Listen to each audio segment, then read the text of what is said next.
This video is sponsored by Storyblocks.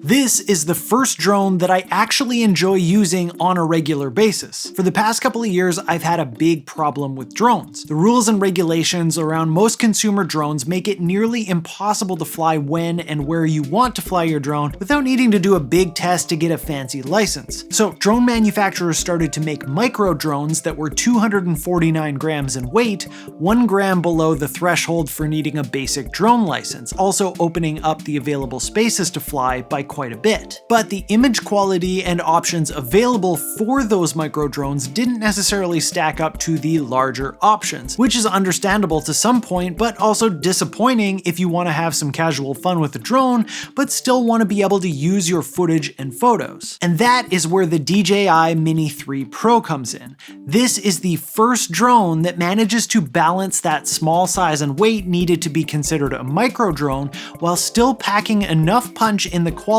and features to make me want to use it regularly. That being said, no product is absolutely perfect, and this one definitely has some shortcomings as well. So in this video, we're going to talk about some of the pros and cons that I've found from using the DJI Mini 3, and hopefully it'll help you to make your decision on whether or not this is the right drone for you. So secure the cup and let's get into it.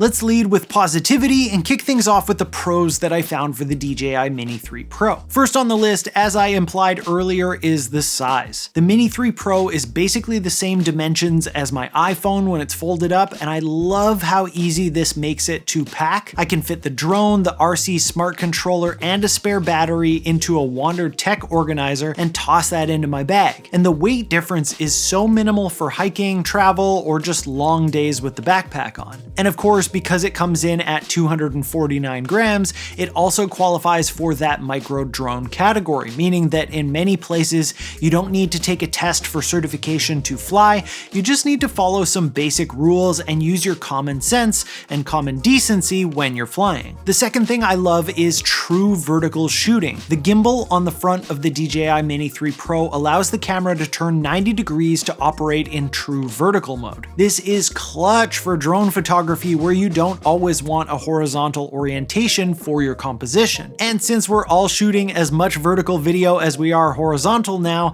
this is fantastic to not have to crop into the center of a wide shot for video shooters as well. Third on my list of pros is the RC smart controller that I absolutely love. When you purchase the drone, you get the option of getting just the drone by itself, the N1 controller with the drone, and you have to connect your phone to that one, or you can get the RC smart controller, and I highly recommend the extra cost for that smart controller. Even though it's not that much bigger than the standard N1 controller, it has a nice big bright touch screen on it that makes it a pleasure for shooting outside. In fact, I used the controller outside in bright daylight and was quite impressed before I even realized that I didn't have it at maximum brightness. Having the built-in screen and not having to attach my phone to the controller was a huge benefit to this setup. It also has the ability for screen recording if you want to do that, and the joysticks screw off and store nicely in the back to make it easy for transport and storage. Remember earlier how I mentioned that the previous small drones lack the quality of their larger counterparts?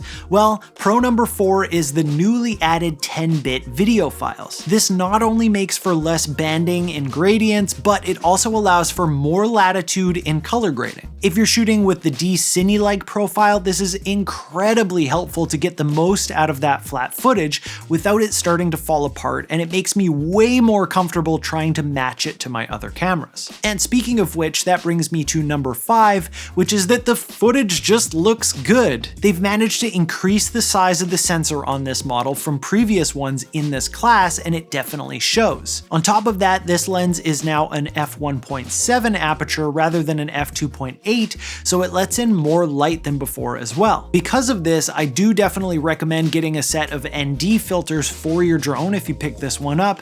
Personally, I've been using the Freewell ones, and I'll link to those down below. And then I just programmed a button on the back of the controller to lock auto exposure so it doesn't change mid-shot. There is one little thing about the image quality that I had some issues with, but we'll come back to that when we get to the cons discussion. But before we even move on to the rest of the pros, I want to tell you about this video's sponsor, Storyblocks. There are a ton of different things that can get in your way when you're trying to make videos. videos. Time, budget, resources, not living in the Italian Dolomites to get aerial footage of a picturesque town in the mountains, and Storyblocks exists to help you overcome these issues. Not only do they offer over 1 million assets in their library, including stock footage, Adobe templates, music, images, sound effects, and more, but their library is royalty-free and demand-driven, which means that they're constantly adding new highly requested content, and you can use your unlimited downloads for personal or commercial use. As a part of that ever-growing library, Storyblocks has also introduced Restock,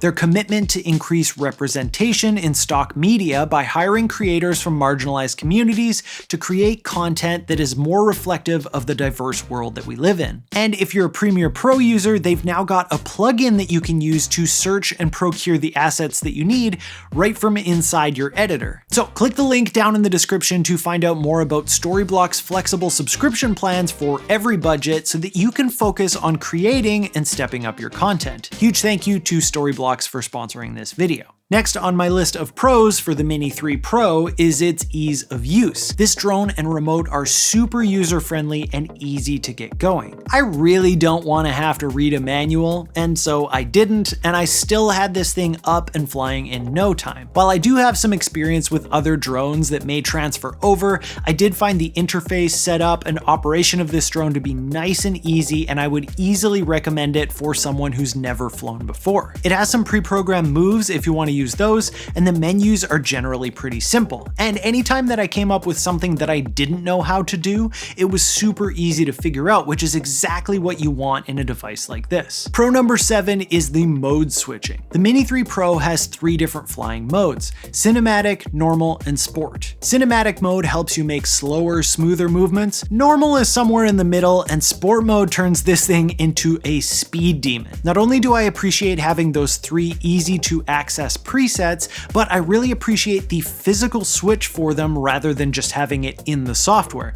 That was a really nice touch. One thing to note is that while sport mode is super fun, it does also disable the in-flight obstacle avoidance, so you'll have to make sure that you're flying a bit more carefully, which is kind of ironic when you think about it. Let's go as fast as we can and remove all the safety features at the same time. I find it nice to use sport mode if I need to get the drone into position quickly or bring it back home quick, but while I'm trying to get a shot, I'm usually in one of the other 2 modes. The next pro on the list is battery life. I was super impressed with how these intelligent life batteries perform considering how small they are. The claim that DJI is making is that it will fly for 34 minutes measured while flying at 21.6 kilometers per hour in windless conditions. And while I didn't get to replicate these conditions exactly, I did find that in most situations, one battery was more than enough to get me all the shots that I wanted from one location. That being said, I always suggest having extra batteries, so I definitely recommend getting the Fly More kit that comes with 2 extra batteries, a 3 battery charger, a carrying case, and some extra propellers. And just to be clear, the one that I'm suggesting is with the regular batteries, not the extended Intelligent Life Plus batteries, because the longer lasting battery actually puts the drone over that 250 gram takeoff limit. Now, speaking of those perfect windless battery conditions, the next pro is that this tiny little drone handles windy conditions pretty darn well. One problem that I've seen other micro drones have is the fact that they're so light that they get pushed around by the wind. And while I wouldn't recommend taking this out in super wild conditions, I was really impressed with how it handled the situations that I put it in when it became windy during my session. Number 10 on the list of pros is that this drone is super quiet compared to other drones that I've used or been around, like surprisingly quiet. This is a great bonus because you can be a bit more inconspicuous when you're flying, and you're less likely to bug people or wildlife. And finally, in the pros category, we have the new quick transfer mode. I was skeptical about this at first because transferring files from any device to a phone has always been a slow and painful process in the past, but this is actually really fast. When you're done flying, you open the app, you pair it with the drone in quick transfer mode, and then you can get the files right then and there. And it's actually fast. Did I mention that already? Combine this with the option for vertical shooting, and you're ready to post to social media in no time. But of course, there are 2 sides to every coin, so let's go over a couple of the little things that might be considered cons with the Mini 3 Pro. First things first, to get into the full kit of things that I would suggest you get with this drone, it's definitely a little bit on the pricey pricey side. For the drone with the RC Smart Controller, it's $909 US or $1179 Canadian. Then you add that Fly More kit I mentioned before, which is $189 US or $249 Canadian. So for the whole thing, you're looking at $1098 US or $1428 Canadian. Now, it's tough to know whether this is expensive or cheap to use specifically because there are cheaper drones and there are more expensive ones. But this is a bit of a jump in price from the previous comparable model from DJI. In my opinion, I think it's worth it, but what I think it boils down to is that this will look like a solid price for any enthusiast or pro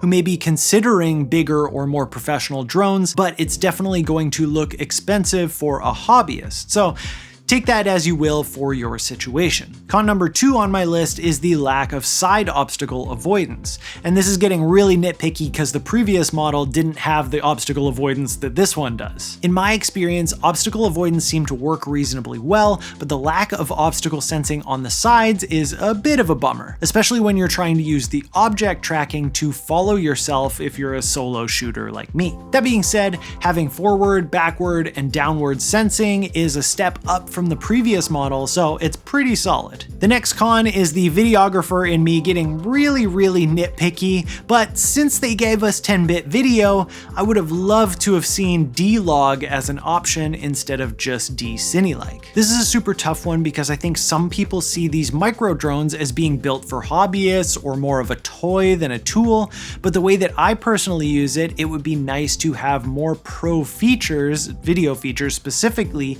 in the smaller and lighter body. They definitely went some of the way, but they saved some for their higher end models. And speaking of which, the next con is that there is no option to dial back the sharpening of the image. In certain situations, I found that the visuals had a bit of an over-sharpened quality to them. This is pretty common in action cameras and drones, but I know that specifically DJI has options to adjust sharpening levels on their Mavic Pro drones. It would have been nice to see the same here. Unless of course I'm just looking in the wrong place and it does exist. And con number 5 is the fact that the settings switch when you switch modes. So if you're switching between video and photo, or even using one of the built-in moves, you'll find that the camera settings default to whatever the last settings were on that mode. So instead of being able to get my settings dialed in for video, then switch over to photo, take a quick picture with the same settings, I have to readjust all of those settings after switching modes. Maybe this is just a preference for me, but I find it kind of annoying. With all of that said, you can probably tell that the pros of my experience with this drone far outweigh the cons, and some of the cons are either getting really nitpicky for what this drone is, or there are things that actually could be changed in future firmware updates. As always, links for everything that I talked about in this video will be down in the description if you want to find more information or purchase anything, and there's a little gift down there from my friends over at Moment. And of course, I want to hear from you. What do you think of the Mini 3 Pro? Does it look like something that would make your creative process easier or better? Do you think you get better videos or photos with it? Leave a comment down below, and on your way down there, hit that like and subscribe button and hit the bell notification so you don't miss out on future videos. Thank you so much for watching. Thank you to Storyblocks for sponsoring this video, and I'll see you next time.